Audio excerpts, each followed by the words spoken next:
हाँ, तो ये बायोलॉजी का है, पॉइंटर सेशन रहेगा। और सेल से शुरू करेंगे, सेल के पहले खत्म कर चुके हैं हम, केमिस्ट्री और फिजिक्स खत्म कर चुके हैं।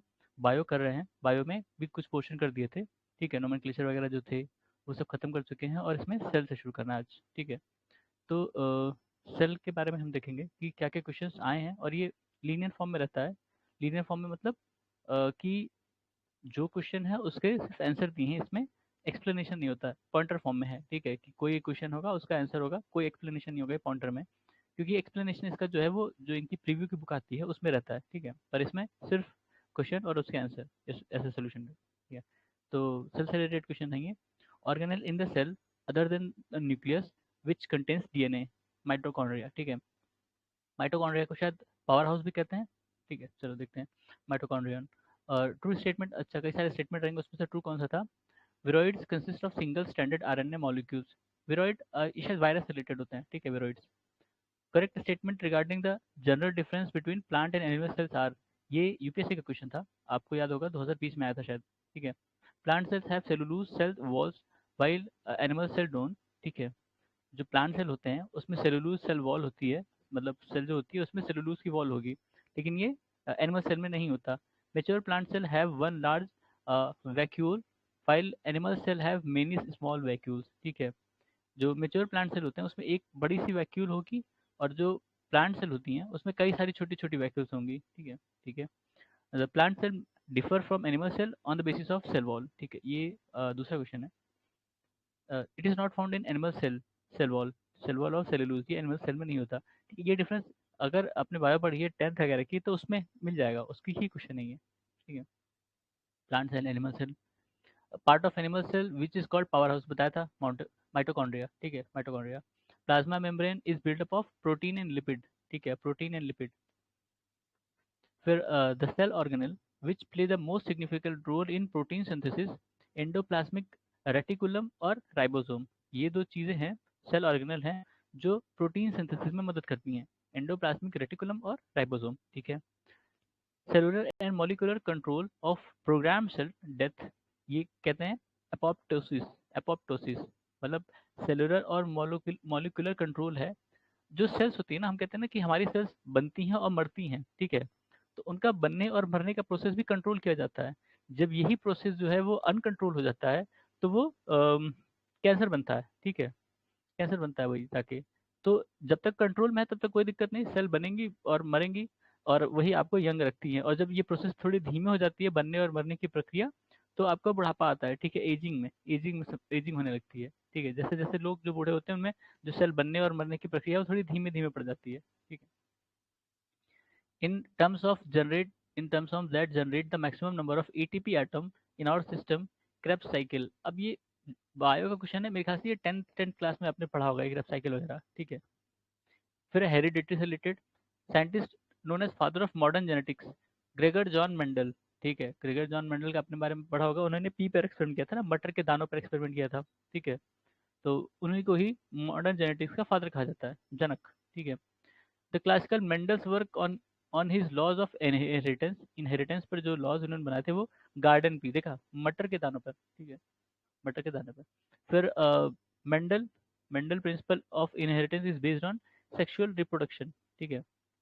Genome mapping relates to mapping of genes, ये तो हमने मतलब आजकल तो बहुत न्यूज़ में है जीनोम मैपिंग के बारे में, ठीक है। अभी इंडिया ने 10,000 जीनोम मैपिंग कंप्लीट करी, ठीक है। तो वो करंट अफेयर से भी है और ये क्लासिकल में भी है, मतलब स्टैटिक पोर्शन होता है। Unit of hereditary in our body is gene, मतलब हेरिडिटरी में सबसे यूनिट, जो यूनिट बेसिक बेसिक यूनिट है वो जीन हमारा, हमारे जेनेटिक्स में, मतलब जीन से ही जो हमारी फीचर्स होते हैं किसी भी चीज़ के, मतलब हमें कौन सी बीमारी हो सकती है या हमें हमारे नाक नक्श या कलर कैसे होंगे वो सब हमारे जीन से डिसाइड होता है, ठीक है। Gene is a segment of DNA, ठीक है। Characteristic feature of genetic code are, कौन से हैं, ऑलवेज यूनिवर्सल, ठीक है। It is triplet of nucleotide bases corresponding to 20 amino acid. It is non-overlapping, non-ambiguous और comma-less, ठीक है। It has start and stop codon, ये किसकी जेनेटिक कोड है, उसकी फीचर्स, उसके कैरेक्टरिस्टिक्स हैं, ठीक है, बहुत टिपिकल है। याद रख, पॉज याद रख लो, अदरवाइज जिसने डिटेल में थोड़ी बायो पढ़ी होगी, जिनका बायो में अच्छा होगा नॉलेज, उनको ये याद रहेगा, ठीक है। अपन तो पीसीएम वाले हैं, जो पीसीबी वाले होंगे, हो सकता है उनको ये सब पता हो। Change in base sequence with gene is called mutation. Mutation आपने बहुत सुना था, अभी सुना था ना, वो क्या कहते हैं, काला टाइगर, ब्लैक टाइगर और व्हाइट टाइगर आपने सुना है, ठीक है। वो उनके म्यूटेशन के कारण हुआ, जो मेलानिस्टिक म्यूटेशन होता है, तो उनका कलर चेंज हो गया है। वो वही जो बंगाल टाइगर होता है वही है, बस उनका कलर चेंज हो गया है म्यूटेशन की वजह से। हेरिडिटरी सिम्टम्स, इवन म्यूटेशन आपने कोविड के केस में देखा, कई सारे उसके वैराइटीज आई हैं, तो वो भी म्यूटेशन कारण होते हैं। तो फिर hereditary symptoms are moved in descendant of creature by chromosome, ठीक है। जो हेरिडिटरी सिम्टम्स होते हैं वो क्रोमोसोम के कारण होते हैं, ठीक है। क्रोमोसोम में वो 23 पेयर होते हैं ना, वही डिसाइड करते हैं बाकी चीज, इनहेरिटेड चीजें, ठीक है। फिर it is responsible for controlling hereditary character of living cells, ठीक है, डीएनए। क्रोमोसोम में डीएनए होता है मेनली, ठीक है। This features of DNA, this features of DNA makes it uniquely suited to store and transmit genetic conformation information for generation to generation. Complementarity of two strands, जो उनके strand होते हैं, मतलब आपने डीएनए का स्ट्रक्चर देखा ना, वो डबल हेलिक्स वाले होते हैं, ऐसे ऐसे ऐसे करके, ठीक है, ऐसे ऐसे करके होते हैं। तो वो डीएनए के डबल हेलिक्स स्ट्रक्चर, तो इनमें जो पेयर होता है एटी और एटी और जी जी जी यू है शायद, जी ऐसे कुछ है। तो वो चार चार प्रोटीन होते हैं अलग अलग, उन्हीं का पेयर होता है वो, ठीक है। इसमें आएगा, हो सकता है आगे आए, देखते हैं क्या। Sexual production causes genetic variation because of blending of gene, chromosomal changes और शफलिंग ऑफ जीन्स, ठीक है। जो सेक्सुअल प्रोडक्शन होता है उसमें जेनेटिक वेरिएशन किस वजह से आ सकता है, जो जीन की ब्लेंडिंग होती है, मतलब एक जीन किसी और का, एक जीन किसी और का, ठीक है। और क्रोमोजोनल चेंज, क्रोमोजोम पे ही हमने देखा जो एडिटिंग आजकल हो रही है, क्रिस्पार का जो यूज हो रहा है वो क्रोमोजोम पर हो रहा है, ठीक है। तो क्रोमोजोनल चेंज और शफलिंग ऑफ जीन्स, ठीक है, ये दोनों लगभग सेम ही है, बस इनका मतलब कहने का तरीका दूसरा है। Chromosomal theory of inheritance was given by Sutton and Boveri. अब ये कौन थे, दो साइंटिस्ट रहे होंगे जिन्होंने क्रोमोजोनल थ्योरी दी थी इनहेरिटेंस की, ठीक है। तो ये नाम इंपॉर्टेंट है, जो भी साइंटिस्ट के नाम आते हैं वो भी इंपॉर्टेंट हो जाते हैं, क्योंकि हमारे यहाँ पूछा जाता है, यूपीपीसीएस में ये क्वेश्चन पूछ लिया जाते हैं, ठीक है। Scientists who first outlined the structure of gene molecule, doctor James Watson and doctor Francis Crick, ठीक है। वॉटसन और क्रिक करके याद रख लेना, डीएनए का डीएनए मॉलिक्यूल का स्ट्रक्चर इन्होंने दिया था, वॉटसन एंड क्रिक, ठीक है। अब बड़ा नाम है, जैसे मतलब पूरा याद रखोगे तो हो सकता है भूल जाओ, Watson and Crick, Watson and Crick करके याद रखना, याद रहेगा। James Watson and Francis Crick associated structure of DNA, ठीक है। डबल हेलिक्स स्ट्रक्चर इन्होंने दिया था, वॉटसन एंड क्रिक, देखो हर जगह वॉटसन एंड क्रिक। फिर Nobel prize winning scientist James D Watson, अच्छा जेनेटिक्स से ले जानते हैं, ठीक है। डीएनए वाज फर्स्ट आइसोलेटेड या डिस्कवर्ड बाय फ्रेडरिक मिशर, ठीक है, फ्रेडरिक मिशर। डीएनए को सबसे पहले किसने आइसोलेट किया था या खोजा था, फ्रेडरिक मिशर ने, ठीक है। हरगोविंद खुराना, हरगोविंद खुराना इंडिया के माने जाते हैं, इंडिया के जेनेटिक साइंटिस्ट है। सिंथेसिस ऑफ प्रोटीन, इन्होंने प्रोटीन को सिंथेसिस करने का वो खोजा था, ठीक है, इनको क्रेडिट दिया जाता है डॉक्टर हरगोविंद खुराना को। Laboratory who did the synthesis of DNA, यही खुराना, लेबोरेटरी में किया था इन्होंने, ठीक है। ये इंडिया के थे, हाँ। उसके बाद कौन है, scientist who deliver the principle of jumping genes, jumping genes का प्रिंसिपल किसने बोला था, बारबरा मैकलिंटॉक, ठीक है, बारबरा मैकलिंटॉक, ठीक है। Compound present in DNA which does not form amino acid, tyrosine, ठीक है। अब ये चीज फैक्ट है पूरा, ठीक है, अब इसमें कोई लॉजिक नहीं लगा सकते, जिसको याद है, नहीं याद है, ये नहीं याद है, इसमें सीधा यही होता है, ठीक है। Sugar present in DNA, deoxyribose, ठीक है, डीऑक्सीराइबोज, जो शुगर होता है डीएनए में, deoxyribose. Ribozyme are RNA enzymes, ribozyme क्या है, आरएनए एंजाइम्स है। Chromosome number in any species is constant, ठीक है। क्रोमोसोम नंबर सब में सेम है ना, वो 23 पेयर होते हैं ना, ठीक है, 23 पेयर होते हैं, उसी में अगर कोई प्रॉब्लम आ गई तो आपको जेनेटिक प्रॉब्लम्स हो जाती हैं, तो उसी को ही मॉडिफाई किया जाता है, एडिट किया जाता है, ठीक है। Among the monkey, tiger, butterfly, lizard, it does not have sex chromosome. Lizard में नहीं होता sex chromosomes, ठीक है, वही XY और XX जो होते हैं sex chromosome. The number of chromosome in humans is 46. दो दो मतलब दो के पेयर होते हैं ना, तो टोटल 46 हैं, और पेयर में देखोगे तो 23 हैं, ठीक है। ये पेयर में है, पेयर में 23, और क्रोमोसोम टोटल पूछा जाएगा तो 46, ठीक है। In human being female play a major role in determining sex of the offspring, offspring, ठीक है, गलत है पहला, क्योंकि मेल मेल होता है ना XY, मेल होता है XY, फीमेल तो XX है, तो अगर वाई नहीं मिलेगा तो मेल नहीं होगा, ठीक है। तो मेल है, जो मेल डिटरमाइन करता है सेक्स, लेकिन बाकी जो सारी क्वालिटीज होती हैं कि वो बंदा कैसा होगा, इसका इम्यून सिस्टम कैसा होगा, वो सब फीमेल से आता है, ठीक है। मेल सिर्फ सेक्स डिटरमाइन करता है, बाकी सारी क्वालिटीज होती हैं वो फीमेल से आती हैं अपने यहाँ, मतलब इसमें जेनेटिक्स में। वुमेन हैज 2 एक्स क्रोमोसोम, ये सही है, ठीक है, 2 एक्स होता है, मेल के XY होता है, ठीक। In human being male gene constitute XY बताया था। The combination of chromosome in mankind give birth to male child, एक वाई होना चाहिए, एक एक्स होना चाहिए, मतलब वाई जो है मेल मेल से आएगा और एक्स जो है फीमेल से आएगा। अगर दोनों एक्स एक्स होंगे तो लड़की होगी, ठीक है, एक एक्स वाई होगा तो लड़का होगा। फीमेल से हमेशा एक्स ही आएगा क्योंकि उसमें 2 एक्स होता है। मेल में बताया था एक एक्स एक्स वाई है, ठीक है। Professional likely to run the risk of permanent change in cells DNA, कौन सा, एक्सरे टेक्नीशियन, ठीक है। बताया था कि अगर ज़्यादा एक्सरे किसी का होगा तो उसको दिक्कत हो सकती है, एक्सरे जो है आपको आपकी जेनेटिक को भी असर करता है, एक्सरे की एनर्जी बहुत ज़्यादा होती है, ठीक है।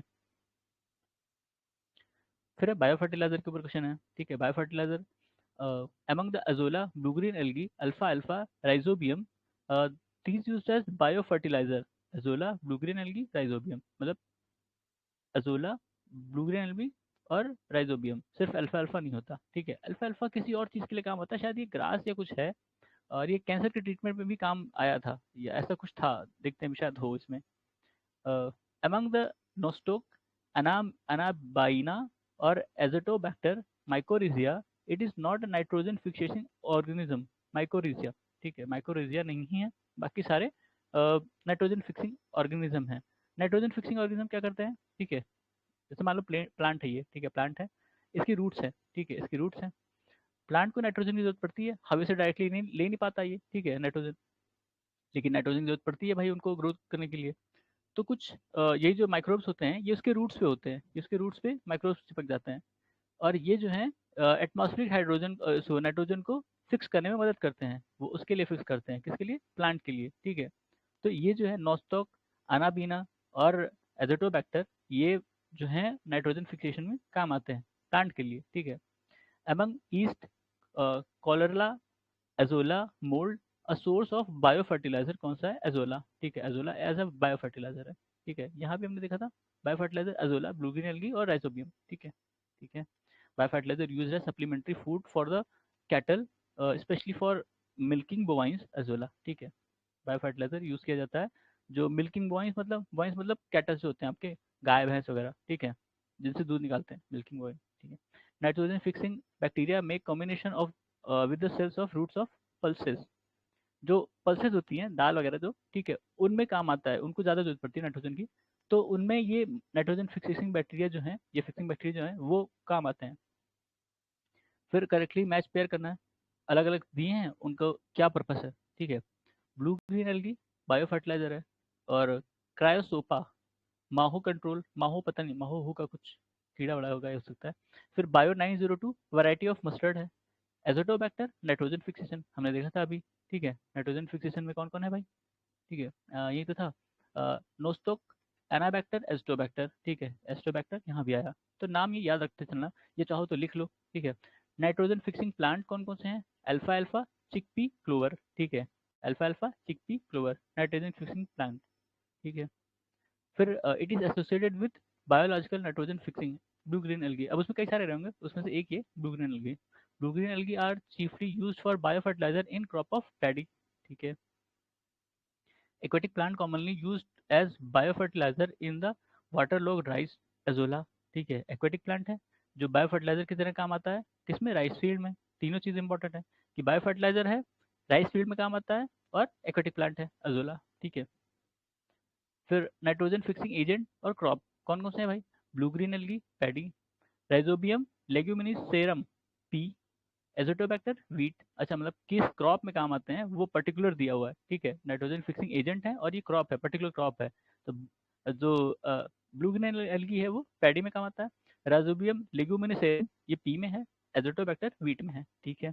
Azolla gives a good bio fertiliser when mixed with blue green algae, azolla gives good bio fertiliser, azolla तो बायो फर्टिलाइजर है लेकिन वो ब्लू ग्रीन एल्गी के साथ ज़्यादा बढ़िया काम करता है, ठीक है, सही है। among the virus fungi protozoa cyanobacteria the microorganism used for fertilizer cyanobacteria, ये ब्लू ग्रीन एल्गी को ही साइनोबैक्टीरिया कहते हैं, ठीक है, साइनोबैक्टीरिया वही है ब्लू ग्रीन एल्गी जो आपका है, ठीक है।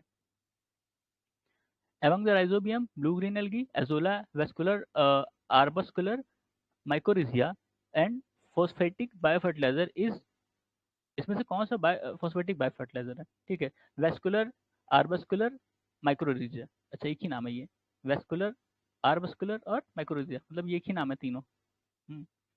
The correct statement in reference to compost are, it this is biodegradable. Compost आपको पता है ना, कंपोस्ट जो बायोडिग्रेडेबल गंदगी होती है या बायोलॉजिकल वेस्ट होता है, उन्हीं को एक पिट में डाल के काफी दिन रखते हैं, और उसके फर्मेंटेशन वगैरह जो होता है उसी से ही हमें बाद में खाद मिलती है। ठीक है, तो ये क्या होता है? It is biodegradable waste is decompose in pits, it is rich in organic matter and nutrient, the process of decomposition in pits accelerated by earthworms. ठीक है, सारे सही हैं। फिर क्या है, करेक्ट स्टेटमेंट था बायोचार के ऊपर, बायोचार इन फार्मिंग, ये शायद यूपीएससी का क्वेश्चन है जहाँ तक मुझे याद है। Biochar can be used as part of growing medium in vertical farming, when biochar is a part of growing medium, it promotes the growth of nitrogen fixing microorganism.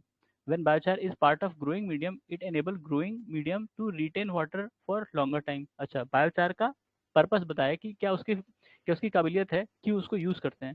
ठीक है, वर्टिकल फार्मिंग में मदद करता है, मतलब वर्टिकल फार्मिंग में growing में मदद करता है, और अगर इसको ग्रोइंग मीडियम की तरह यूज किया जाए तो ये नाइट्रोजन फिक्सिंग माइक्रोऑर्गेनिज्म की तरह काम करता है, और अगर मतलब और भी यूज करते हैं तो ये वाटर को रिटेन कर सकता है काफी दिन तक।